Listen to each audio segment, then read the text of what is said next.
अस्सलामुअलैकुम। अज के वेले जे आया पंजाब की ज़राअत के हवाले ना कई दफ़ा असीं अपने प्रोग्राम गल कर चुके हैं, लेकिन चूंकि पंजाब ते ज़राअत एडा वड्डा सबजैक्ट है और आपस में एडा गहरा तल्लक है और पंजाब की ज़राअत का मुल्की मैशत ते मुल्क की फूड सिक्योरिटी ते इतना अहम किरदार है कि ये उत्ते जिन्नी भी गल की जाए वो घट है। दूसरी गल यह है कि बार बार इस मौजू पर गल करने का मकसद यह है कि जोड़े साढ़े हुक्मरान ने उन्होंने जोड़े बंद कन ने शायद वो थोड़े खुल जान, कोई आवाज़ किसानों की साड़ी उन्होंने करना पै जाए।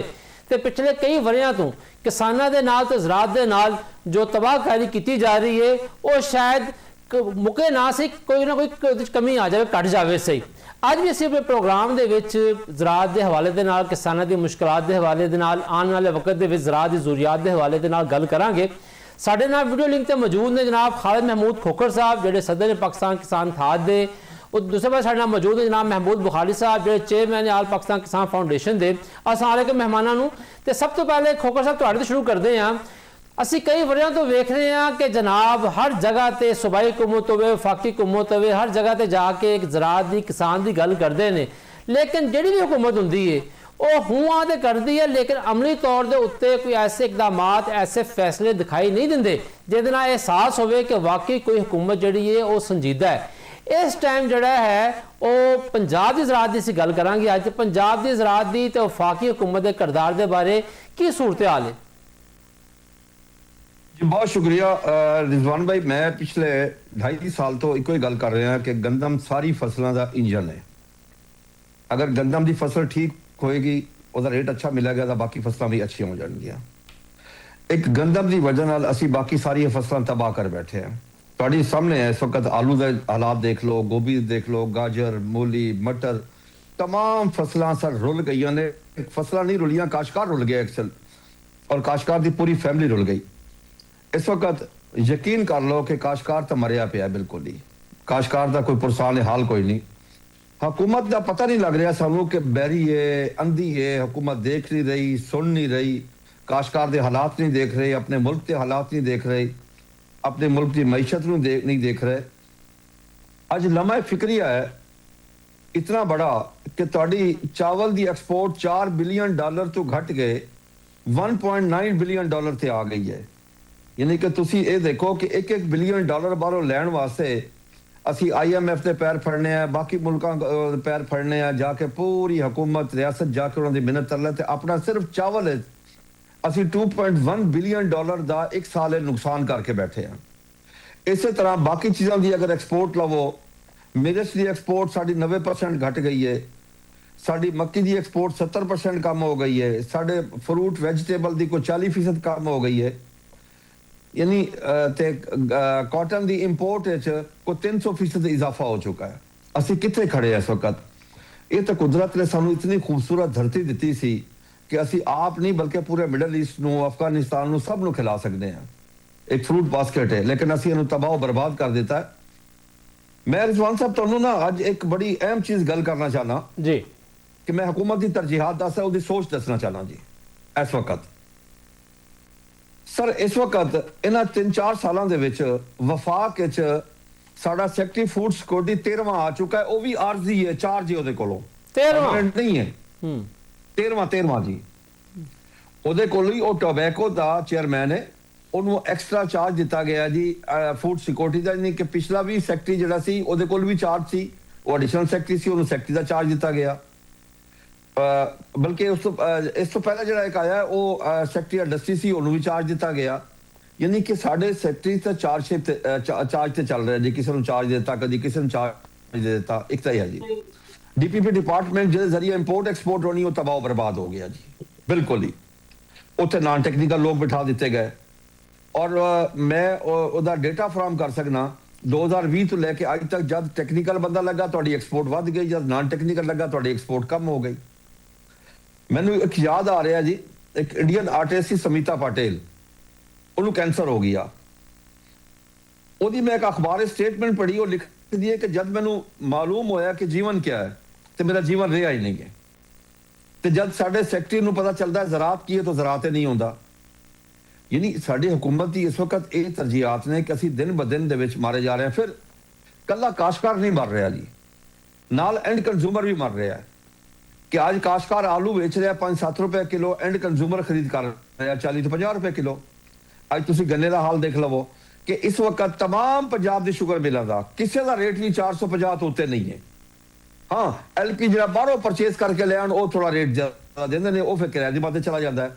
ਲੇਕਿਨ ਕਾਸ਼ਤਕਾਰ ਨੂੰ 450 ਤੋਂ ਵੱਧ ਰੇਟ ਨਹੀਂ ਮਿਲ ਰਿਹਾ। 450 ਰੁਪਏ ਉਹਨੇ ਪਹੁੰਚ ਕਰਨਾ ਹੈ, ਉਹਦੇ ਚ ਉਹਦੀ ਟਰਾਂਸਪੋਰਟੇਸ਼ਨ ਵੀ ਸ਼ਾਮਿਲ ਹੈ, ਗੰਨੇ ਦੀ ਹਾਰਵੈਸਟਿੰਗ ਵੀ ਹੈ, ਲੋਡਿੰਗ ਵੀ ਹੈ, ਸਫਾਈ ਵੀ ਹੈ, ਹਰ ਚੀਜ਼ ਸ਼ਾਮਿਲ ਹੈ।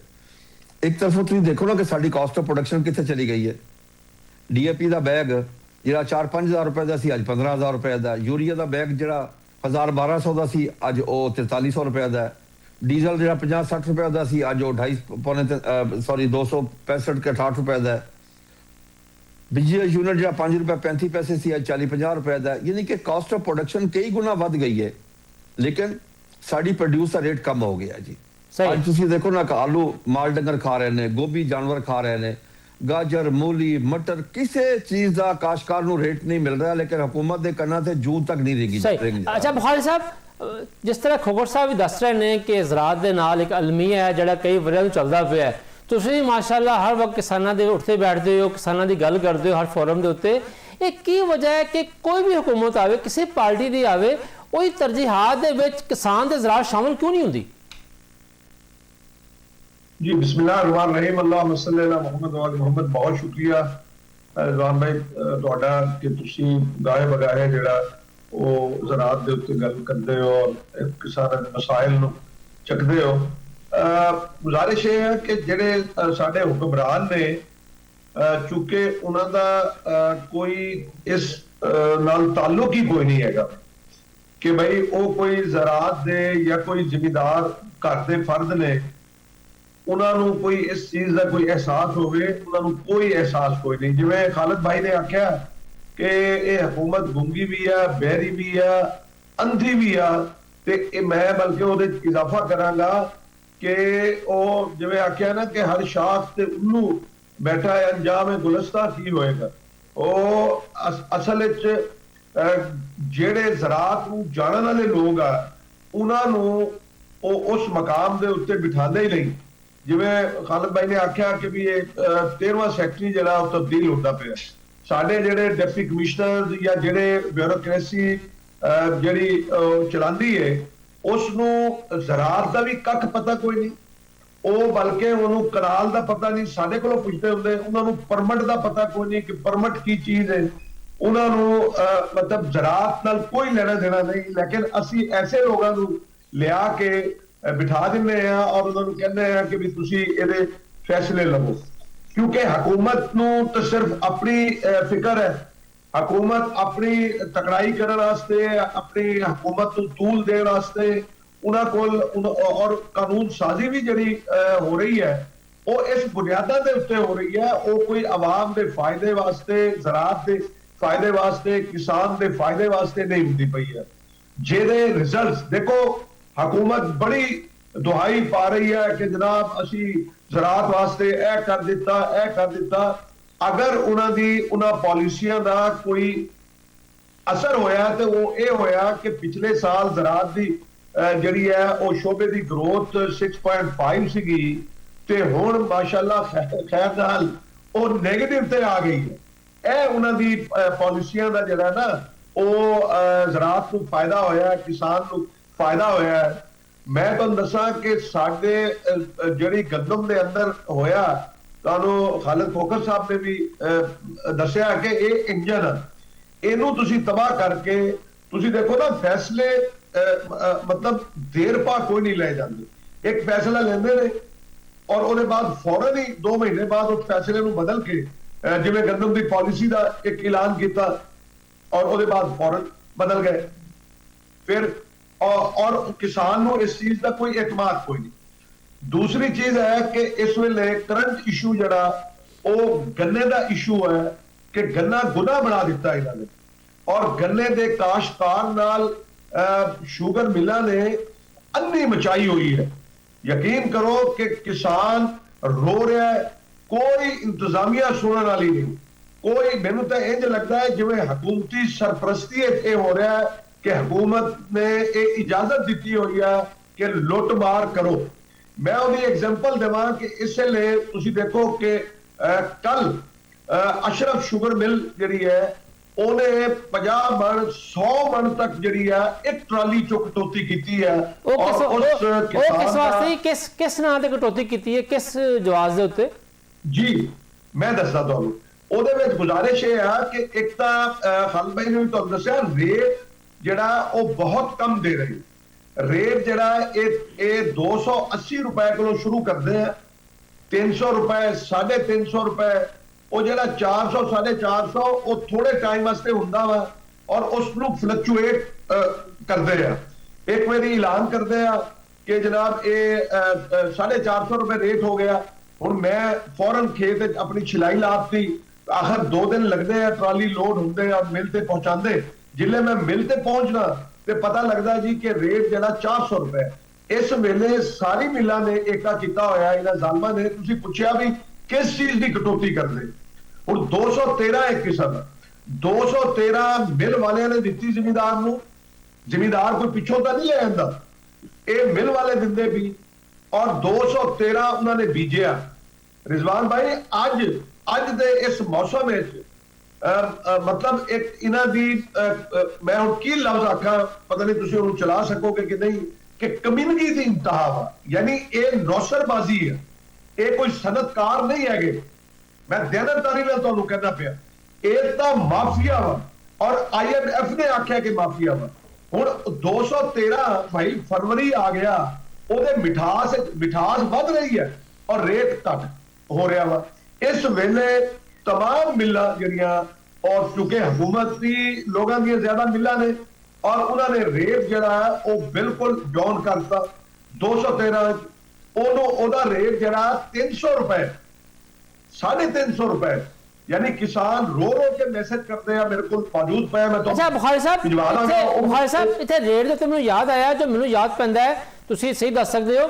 ਇਹ ਤੇ ਹਕੂਮਤ ਨੇ ਕਾਨੂੰਨ ਹੀ ਬਣਾਇਆ ਸੀਗਾ ਕਿ ਰੇਟ ਜਿਹੜਾ ਵਾ ਉਹ ਗੰਨੇ ਦੀ ਮਿਠਾਸ ਸੁਕਰੋਜ਼ ਲੈਵਲ ਦੇ ਮੁਤਾਬਕ ਹੋਏਗਾ ਔਰ ਜਿਸ ਤਰ੍ਹਾਂ ਵਧੇਗਾ ਰੇਟ ਹੀ ਵਧੇਗਾ। जी जी बिल्कुल, मैं कहना जी कि इस मुल्क के अंदर जरा ना वो जिन्होंने कहते ना कि कानून अंधा होता है, अंधा है कानून। कानून सिर्फ तुहाडे वास्ते ते मेरे वास्ते है, कानून इन्हां लोगों वास्ते नहीं।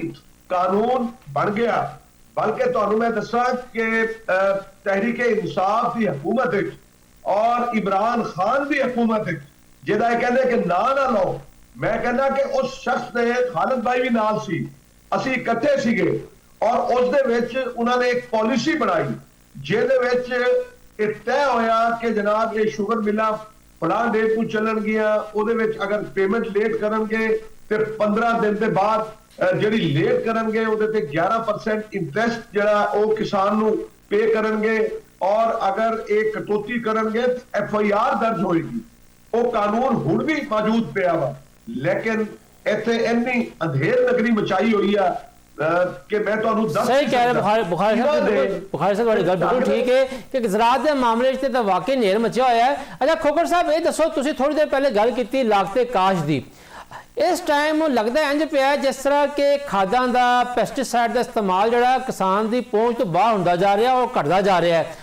ਅਗਰ ਸਾਡੇ ਵੇਖਣ ਵਾਲਿਆਂ ਵਾਸਤੇ ਕਿਸਾਨ ਭਰਾਵਾਂ ਨੂੰ ਦੱਸ ਸਕੋ ਕਿ ਪਿਛਲੇ 2-3 ਸਾਲਾਂ 'ਚ ਕਿਸਾਨਾਂ ਨੇ ਪੈਸਟੀਸਾਈਡ ਤੇ ਖਾਦ ਦਾ ਇਸਤੇਮਾਲ ਜਿਹੜਾ ਉਹਨੂੰ ਵਧਾਇਆ ਹੈ, ਘਟਾਇਆ ਹੈ, ਕੀ ਹਾਲਾਤ ਨੇ ਕਿਸਾਨ ਦੇ, ਔਰ ਜਿਹੜਾ ਹੁਕੂਮਤ ਕਹਿੰਦੀ ਹੈ ਕਿ ਅਸੀਂ ਕਿਸਾਨ ਕਾਰਡ ਦੇ ਕੇ ਕਿਸਾਨਾਂ ਨੂੰ ਇਹ ਤਾਕਤ ਦੇਤੀ ਹੈ ਕਿ ਆਪਣੀ ਖਾਦ ਪੈਸਟੀਸਾਈਡ ਲੈ ਸਕਣ, ਇਹਦੇ ਵਿੱਚ ਕਿੰਨੀ ਹਕੀਕਤ ਹੈ? ਜੀ ਬਹੁਤ ਸ਼ੁਕਰੀਆ। ਤੁਹਾਡੇ ਪੈਦਾਵਾਰ बढ़ाने ਵਾਸਤੇ 2 ਖਾਦਾਂ ਬਹੁਤ ਇੰਪੋਰਟੈਂਟ ਹਨ ਪਈਆਂ, ਉਹ ਇੱਕ ਹੈ फास्फोरस और दूसरी है पोटाश। इस साल पोटाश का ਜਿਹੜਾ ਫਿਗਰ ਆਇਆ ਨੇ ਐਂਡ 31 ਜਨਵਰੀ ਨੂੰ ਉਹਦੇ ਮੁਤਾਬਕ ਹੈ ਕਿ 18% ਅਸੀਂ फास्फोरस ਕਮ ਇਸਤੇਮਾਲ ਕੀਤੀ ਹੈ ਔਰ 50% ਅਸੀਂ पोटाश ਕਮ ਇਸਤੇਮਾਲ ਕੀਤੀ ਹੈ। ਯਾਨੀ ਇਸ ਲਿਹਾਜ਼ ਨਾਲ ਸਾਡੀ ਖਾਦਾਂ ਦੀ ਬੈਲੈਂਸ ਯੂਜ਼ ਆਫ ਫਰਟੀਲਾਈਜ਼ਰ ਨਹੀਂ ਹੋ ਰਹੀ ਜਿਹੜੀ ਕਿ ਲਾਜ਼ਮੀ ਹੋਣੀ ਚਾਹੀਦੀ ਹੈ। ਮੈਂ ਇੱਕ ਹੋਰ ਅਹਿਮ ਨੁਕਤੇ ਵਾਲੇ ਸਾਈਡ ਤੇ ਗੱਲ ਕਰਾਂਗਾ ਕਿ ਪੰਜਾਬ ਵਿੱਚ ਐਗਰੀਕਲਚਰ ਨੂੰ ਮੇਨ 2 ਡਿਪਾਰਟਮੈਂਟ ਡੀਲ ਕਰ ਰਹੇ ਨੇ, ਇੱਕ ਐਗਰੀਕਲਚਰ ਡਿਪਾਰਟਮੈਂਟ ਹੈ ਔਰ ਇੱਕ ਜਿਹੜਾ ਫੂਡ ਡਿਪਾਰਟਮੈਂਟ ਜਿਹਦਾ ਹੁਣ ਪ੍ਰਾਈਸ ਕੰਟਰੋਲ ਨਾਲ ਜਾਂ food safety and consumer production ਨਵਾਂ ਨਾਂ ਆ ਗਿਆ ਉਹਦਾ। ਫੂਡ ਸੇਫਟੀ ਕਿਸਾਨਾਂ ਦੀ ਮੌਤ, ਠੀਕ ਹੈ ਨਾ ਜੀ। ਉਹਦਾ ਨਾਂ ਤੇ ਕਿਸਾਨਾਂ ਦੀ ਮੌਤ ਹੋਣਾ ਚਾਹੀਦਾ ਜੀ ਨਾ। ਉਹ ਦੋ ਡਿਪਾਰਟਮੈਂਟ, ਦੋਨਾਂ ਦੇ ਅਲੱਗ। ਐਗਰੀਕਲਚਰ ਡਿਪਾਰਟਮੈਂਟ ਦਾ ਕੰਮ ਹੈ ਪ੍ਰੋਡਕਸ਼ਨ ਕਰਾਉਣਾ, ਠੀਕ ਹੈ ਜੀ। और प्रोडक्शन बहुत ज़्यादा है, चावल की पैदावार भी बड़ी आई है, आलू की पैदावार बड़ी है, गोभी की पैदावार बड़ी है, गाजर मूली मटर हर चीज़ की पैदावार हुई है जी। एग्रीकल्चर डिपार्टमेंट ने अपना काम कर लिया, हुण अगला आ गया थोड़ा फूड सेफ्टी का काम। उन्हें बर्बादी करके रख दी।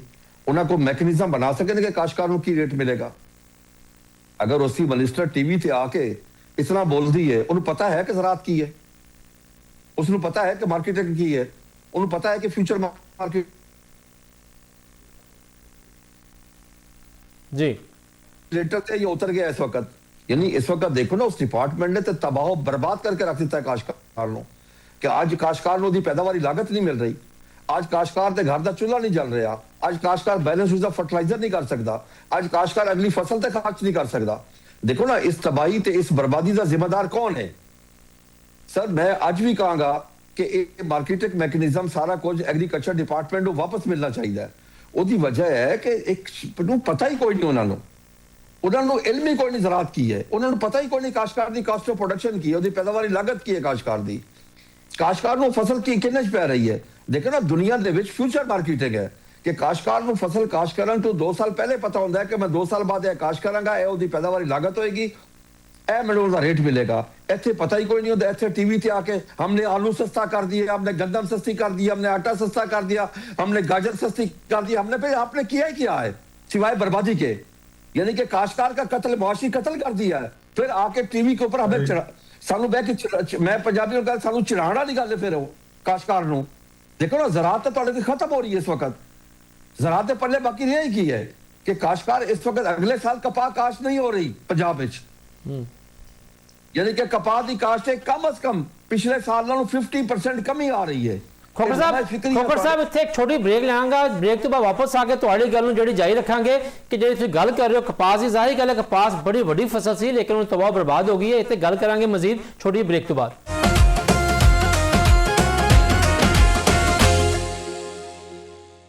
ਬ੍ਰੇਕ ਤੋਂ ਵਾਪਸ ਜੀ ਆਇਆਂ ਨੂੰ। ਅੱਛਾ ਖੋਖਰ ਸਾਹਿਬ, ਜਿਸ ਤਰ੍ਹਾਂ ਕਿ ਤੁਸੀਂ ਬ੍ਰੇਕ ਤੋਂ ਪਹਿਲੇ ਗੱਲ ਕਰ ਰਹੇ ਸੀ ਕਪਾਸ ਦੀ, ਹੁਣ ਕਪਾਸ ਦੇ ਮਾਮਲੇ ਦੇ ਉੱਤੇ ਤੇ ਕਈ ਵਰਿਆਂ ਤੋਂ ਹਰ ਹੁਕੂਮਤ ਬੜੇ ਵੱਡੇ ਦਾਅਵੇ ਕਰਦੀ ਹੈ। ਮੌਜੂਦਾ ਹੁਕੂਮਤ ਨੇ ਬੜਾ ਦਾਅਵਾ ਕੀਤਾ ਅਸੀਂ ਵਧਾ ਦੇਵਾਂਗੇ ਕਾਸ਼ ਜਿਹੜੀ ਹੈ, ਕਿਸਾਨ ਨੂੰ ਸਪੋਰਟ ਦੇਵਾਂਗੇ, ਲੇਕਿਨ ਅਮਲੀ ਤੌਰ ਤੇ ਕੁਝ ਨਜ਼ਰ ਨਹੀਂ ਆਉਂਦਾ।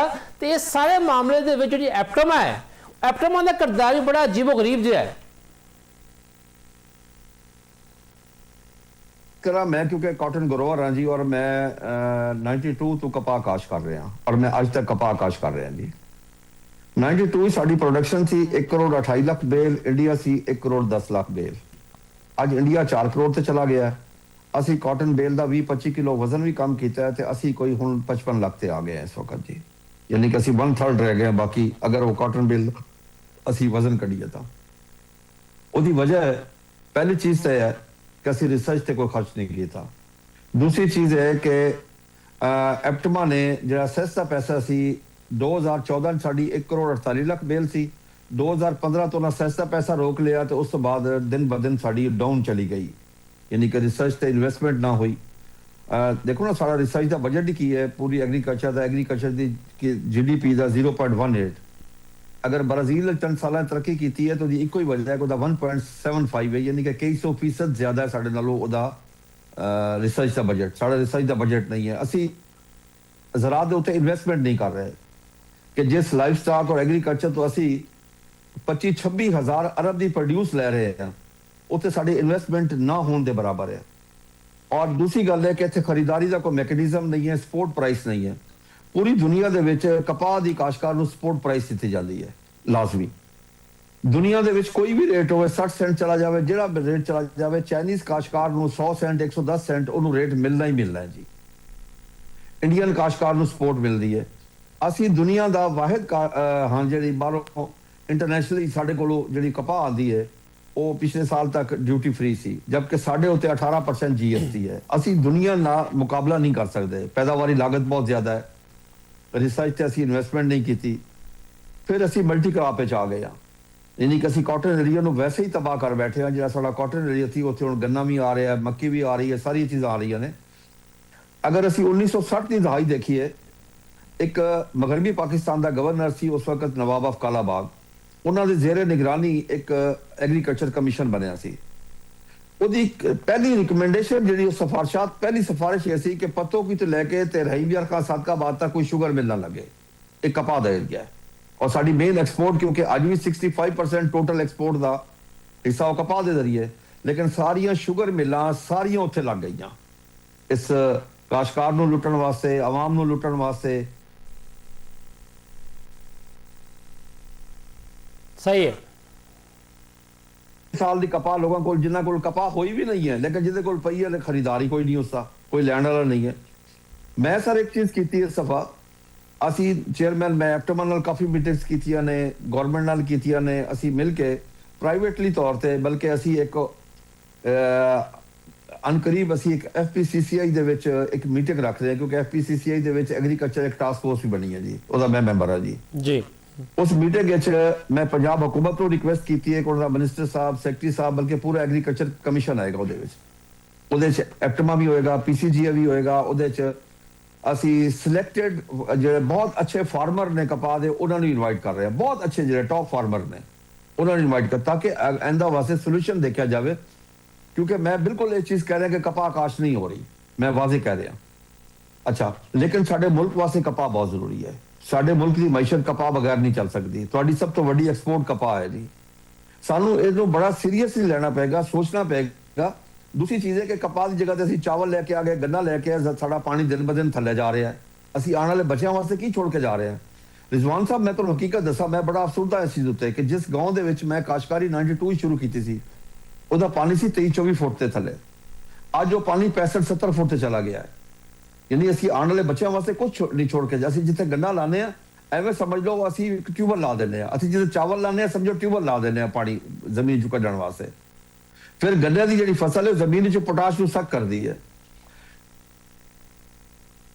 लेकिन खोखर साहब गल इसी वास्ते खोखर साहब ਜਿਹੜੀ ਤੁਸੀਂ ਗੱਲ ਕਰ ਰਹੇ ਹੋ ਕਿ ਆ ਜਿੱਥੇ ਗੰਨਾ ਆ ਗਿਆ, ਚਾਵਲ ਆ ਗਿਆ, ਇਹੀ ਤਾਂ ਵਜ੍ਹਾ ਹੈ ਕਿ ਕਈ ਹਕੂਮਤਾਂ ਕੋਸ਼ਿਸ਼ ਕਰਦੀਆਂ ਰਹੀਆਂ ਲੇਕਿਨ ਅੱਜ ਤੱਕ ਕਾਮਯਾਬ ਨਹੀਂ ਹੋਈਆਂ ਕਿ ਪੰਜਾਬ ਦੇ ਵਿੱਚ ਕਰਾਪ ਜ਼ੋਨਿੰਗ ਕਰਤੀ ਜਾਵੇ। ਤੁਹਾਡਾ ਕਰਾਪ ਜ਼ੋਨਿੰਗ ਦੇ ਮਾਮਲੇ ਤੇ ਕੀ ਨੁਕਤਾ ਨਜ਼ਰ ਹੈ?